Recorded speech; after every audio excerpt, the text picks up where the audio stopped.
жакшылык кылуу бул өтө жакшы нерсе.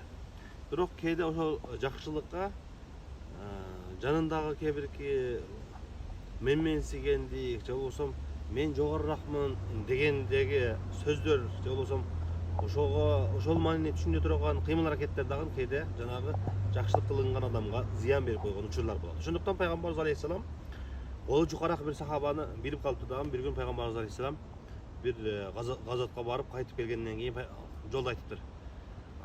Сен ушул төбөңдү сатасыңбы мага деген экен. Макул, төбөмдү сатайын сизге дептир. Келгенден кийин сен 2 рекат намаз окуп чык дептир пайгамбарыбыз алейхисалам.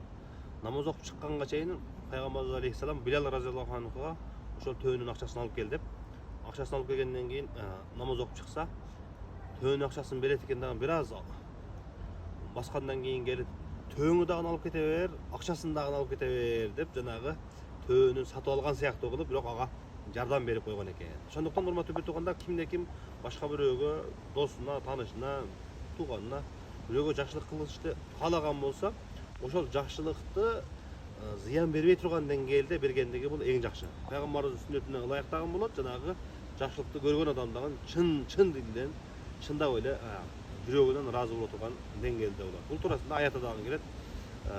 Силер садакаңарды мээнет кылып, текке кетирип албагыла депчи. Ошондуктан жакшылык кылганда дагы экинчи тарапка зыян бербей турган деңгээлде жакшылык кылганда бул эң жакшы. Алла таалам баарыбызды жакшылык кылуучулардан кылган болсун.